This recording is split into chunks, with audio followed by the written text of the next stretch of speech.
दिवाळीमध्ये सगळ्यांचा आवडता कोणता पदार्थ तर तो म्हणजे चकली.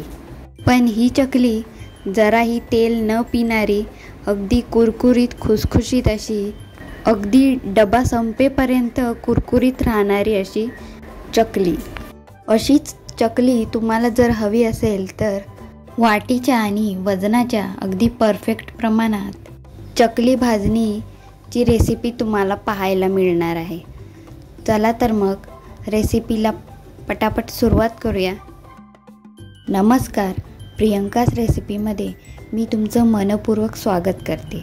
सर्वात आधी इथे आपण भाजणी करून घेण्यासाठी काही साहित्य काढून घेतलेलं आहे. तर इथे आपण 1 किलो तांदूळ घेतलेले आहेत, जाड तांदूळ घेतलेले आहेत.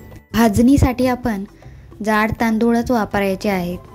अर्धा किलो चणा डाळ, पाव वाटी उडीद डाळ, 1 वाटी पोहे, पाव वाटी तुरीची डाळ, अर्धी वाटी मूग डाळ, अर्धी वाटी जिरं आणि पाव वाटी ओवा घेतलेला आहे. इतकं साहित्य आपण घेतलेलं आहे. आता हे सर्व साहित्य आपण भाजून घ्यायचं आहे.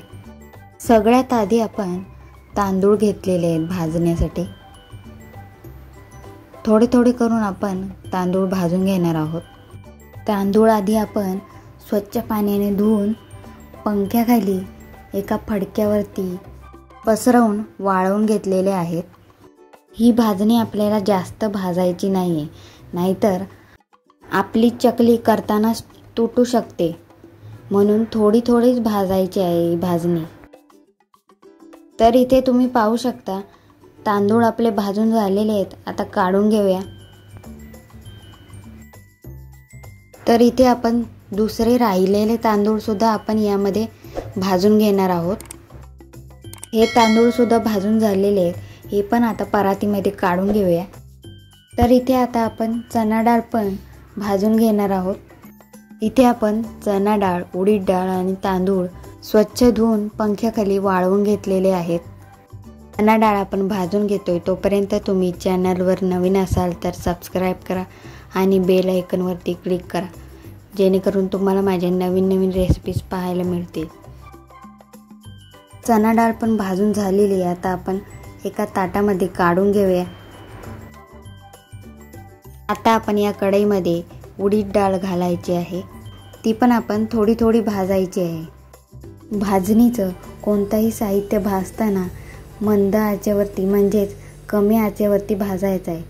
त्याने त्या पदार्थाचा सुगंध आणि चव तशीच टिकून राहते. म्हणून आपण भाजणीचं सर्व साहित्य कमी आचेवरच भाजणार आहोत. उडीद डाळ पण भाजून झालेली आहे आपली. ही पण एका ताटामध्ये काढून घेऊया. आता आपण या कढईमध्ये तुरीची डाळ घालणार आहोत. ती पण भाजून घ्यायची आहे आपण. भाजणी आपल्याला जास्त भाजून घ्यायची नाही, नाहीतर आपल्या चकलीचा रंग पण बदलू शकतो. म्हणून आपल्याला थोडी थोडीच करून भाजायची आहे. इथे आपली तुरीची डाळ पण भाजून झालेली आहे. ही पण आता एका प्लेटमध्ये काढून घेऊया. आता आपण मुगाची डाळ भाजून घ्यायची आहे. तर इथे आपली मुगाची डाळ पण भाजून झालेली आहे. आता आपण जिरं भाजून घ्यायचं आहे. जिरं पण आपण मंद आचेवरतीच भाजून घ्यायचं आहे. जिरं पण आपलं भाजलेलं आहे. आता आपण जिरं पण काढून घेऊया.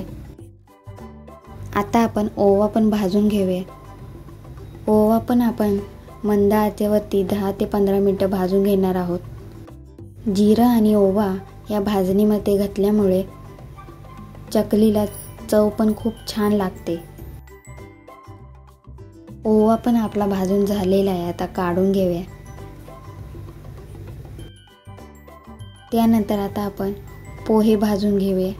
पोहे पण आपल्याला थोडा थोडा रंग बदलेपर्यंत भाजून घ्यायचा आहे. भाजणीसाठी आपण जाड पोह्यांचाच वापर करायचा आहे, पातळ पोह्यांचा वापर करायचा नाही. पोहे पण आता भाजून झालेले आहेत. आता एका प्लेटमध्ये काढून घेऊया. आता हे सर्व साहित्य पूर्णपणे थंड झाल्यानंतरच आपण दळण्यासाठी द्यायचं आहे. ही भाजणी आपण तांदळाच्या पिठावरती, हरभरा डाळीच्या पिठावरती, नाहीतर भाजणीच्या पिठावरती आपण दळण्यासाठी देऊ शकतो. जर का तुम्ही गव्हाच्या पिठावरती दळायला दिलं तर आपली चकली नरम पडू शकते. तर इथे आपलं भाजणीचं पीठ दळून आणलेलं आहे. मस्तपैकी असा सुगंध येतोय या पिठामधून. यानंतरच्या पुढच्या व्हिडिओमध्ये तुम्हाला चकली कशी बनवायची ते पाहायला मिळणार आहे. तर हा व्हिडिओ भाजणीचा कसा वाटला कमेंट करून नक्की कळवा आणि चॅनलला लाईक करा, शेअर करा आणि सबस्क्राईब करा. पुन्हा भेटूया एका नवीन रेसिपीसोबत. थँक्यू.